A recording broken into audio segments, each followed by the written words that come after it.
YouTube, it's echobear, and today I want to review an app for you guys that's called Magikarp Jump. Now, before I absolutely forget what my order of doing reviews is, because it's been for so long, let's get to the serious stuff. So, Magikarp Jump is made by the Pokemon Company, and the first version that I can find of it being released was on May 16th, 2017. So, as far as apps go that I review, this one's fairly new. At the time that I'm recording this, you could be watching this 2 years later, who knows? But at the time of recording, it's only been out for maybe a couple weeks. And as far as genre goes, this is a weird kind of mishmash between a traditional Pokemon game and kind of a Tamagotchi. So what I mean by it's kind of a mix between those two games is the fact that there is no traditional Pokemon gameplay in this app. It is a game that is 100% supported by the Pokemon Company, but it doesn't have any of like the traditional gameplay aspects of a Pokemon game.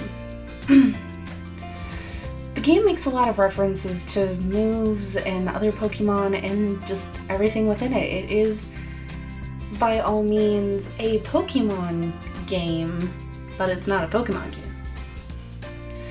So instead of being a normal trainer where you get one of 3 starter Pokemon and so by all means, from that description, this is a very confusing game if you haven't played it yet. If you're familiar with the Pokemon franchise, it's different in the fact that you don't start like moving into a new town, you don't go get a starter Pokemon and then go off on your adventure and catch whatever you want. This game revolves entirely around the fact that you just have Magikarp. So that makes gameplay a little interesting because Pokemon themselves have referenced Magikarp being the most useless Pokemon. They even made like an entire little music video dedicated to it. Jumping and splashing every single day until Pidgeotto carries it away.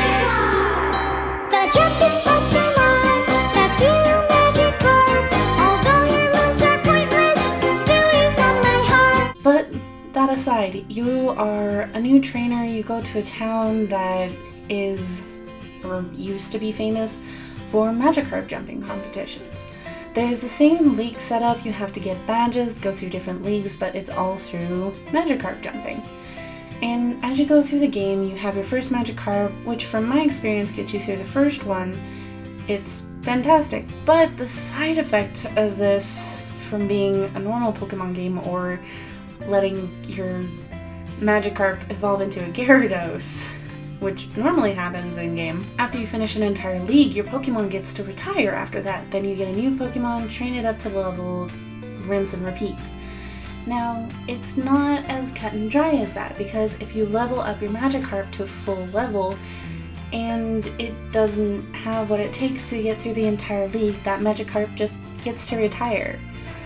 So that's honestly kind of a bummer to me in general. It's just like, yeah, you work so hard, but nope, time to retire, you messed up. It's like, oh, they tried their best. But as your Magikarp go, you get stronger and stronger, they get to a higher level, you get random events that happen that either give you berries, give you experience points, all these different things. So that's the part that leans really heavily toward it being more like a Pokemon game.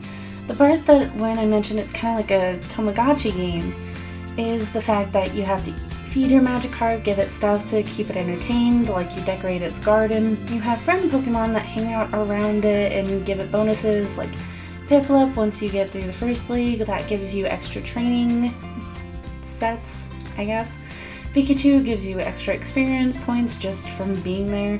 You can get Charizard and a bunch of other Pokemon that all do different things throughout the game. But you have to take care of it, you have to train it, you have to feed it, and all of that kind of stuff that kind of leans more toward a Tamagotchi pet taking care of game. So the two combined, weirdly enough, when I first saw the premise of this game and saw other people playing it, I was really uninterested, to say the least. I was really unimpressed because I thought it was just an expanded version of the N64 game Magikarp Jump. So I played that as a kid and I kind of hated that game. It was just a button mash, so that's what I expected this game to be as well. Playing it, I was super pleasantly surprised to see everything that it does have. It has a super cute art style. All of your Magikarp, as you raise them, end up having different patterns, which is something you don't see In regular Pokemon games, pretty much it's just your one Magikarp and that's it. I've seen people do headcanons about Magikarp patterns, but I've never seen it actually like taken and used by the Pokemon Company, which is awesome to see. Also, one of my absolute favorite parts about this game is the fact that most Pokemon games have you choose either a boy or a girl at the beginning. This one, the game like openly references that the character is essentially non-binary. The character you play as is constantly referred to, are you a boy, are you a girl? Like, everyone around you is kind of confused at which you are, so by my reading of it, you play as a non-binary character, which is also a first for the Pokemon Company to allow people to have that option. It is the only option, but I will accept it as slight progress. So visually this game is super adorable. The animations are really cute. You see NPCs that you can recognize from other Pokemon games. You get to see like other Pokemon in a more cutesy-ish style. You also get to see like really just colorful and creative backgrounds that are just really pleasant to look at. The music also. The music is fully fledged. All of the music resembles something of an actual Pokemon game.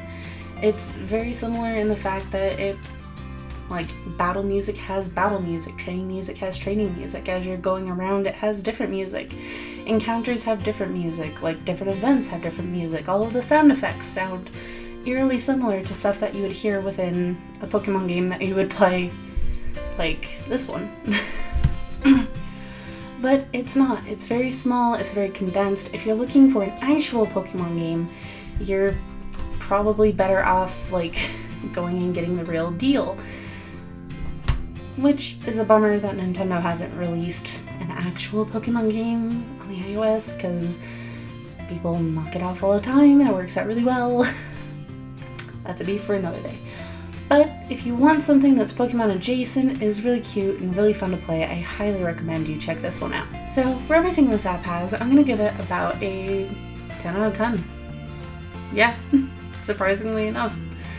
It's honestly a really fantastic game. What it does what it sets out to do almost perfectly. It doesn't pretend like it's a Pokemon game. It doesn't try to be a full-fledged Pokemon game either.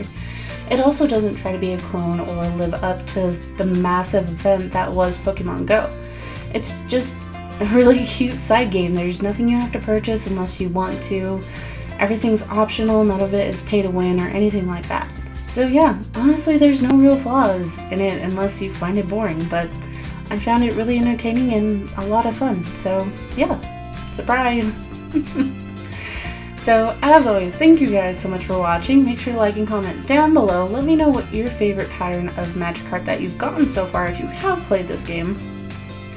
Make sure to stick to the very end of this video to see more stuff that I've done.